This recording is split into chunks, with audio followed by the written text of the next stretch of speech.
ठेव चल. बघा गाईज, एवढे काल दीदीने झाड घेऊन आली होती येताना. आता ती ठेवून देते घरामध्ये. ठेव त्या कोपऱ्यात. बघ तिकडे घे ना पाठीमाग. अगं त्या कोपऱ्यात. अगं जास्त कोपऱ्यात नाही छान वाटणार हे.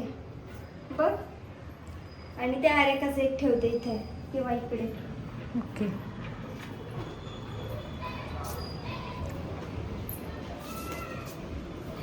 आता सध्या आमच्याकडे स्टँड नाही आहेत, त्याच्यामुळे आम्ही थोडंसं ॲडजस्ट करते. प्लेट वगैरे मेशोवरून मी मागवलेलं आहे, ते तुम्हाला दाखवलंच पूजा. आणि तोपर्यंत मी बाहेरचे हे स्टँड यूज करते त्याच्यासाठी. हे पण स्टँड मी मेशोवरूनच मागवले होते. याची म्हणजे खूप छान आहे. ते पण लोखंडाचं स्टँड आहे आणि प्लास्टिकचं वगैरे नाही आहे. प्लास्टिकचं लगेच तुटतं म्हणून मी प्लास्टिकचं नाही घेतलं आहे. हे मेटलचे स्टँड घेतलेले आहेत. याच्यामध्ये तुम्ही किती पण जास्त वजन दिलं तरी येतं, काय तुटणार नाही आहे असं आहे. आता ही एवढी मोठी गुंडी आहे, मी याच्यावरती तुम्हाला ठेवून दाखवते, तरी पण त्याला काही नाही होणार. खूप माती भरली. जिपका बाहेर काढते. अगं ते राजीने सांग उचलायला. ओ तेवढी कुंडी ठेवा की. ती बाहेरची खूप जड आहे.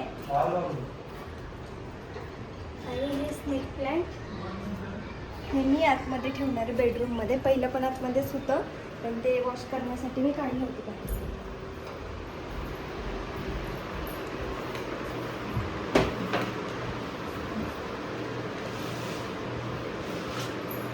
स्टँड पण मी मेशोवरूनच ऑर्डर केलं आहे. तुम्हाला पाहिजे असेल तर तुम्ही लिंक मागू शकताय, मग मी तुम्हाला सेंड करते. ते पण आतमध्येच ठेवायचं आहे का? त्याच्या प्लेट आणली का? कुठे कुठे ठेवल्यात? आपल्या साध्या प्लेट.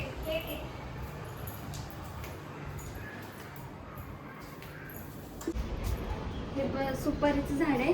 हे पण गावाकडून आणलं मी, आणि हे तर पूर्ण सुकलेलं होतं, पण त्याला आम्ही काल खत वगैरे टाकलं आणि काल हे सगळं व्यवस्थित लावलं, त्याच्यामुळे आता सगळे झाडं छान आलेले आहेत. आता हे झाड कशाचं मला माहिती नाही आहे, पण मला आवडलं म्हणून मी आणलं. शोचं झाड आहे. शोचं आहे, इंडोर प्लांट आहे. याला दिवसातून 2 वेळा पाणी टाकते, आठवड्यातून 2 वेळा पाणी टाकलं तर बस होते याच्यासाठी.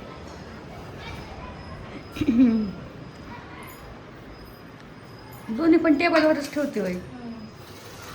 आतमध्ये ठेवूये बेडरूम मध्ये.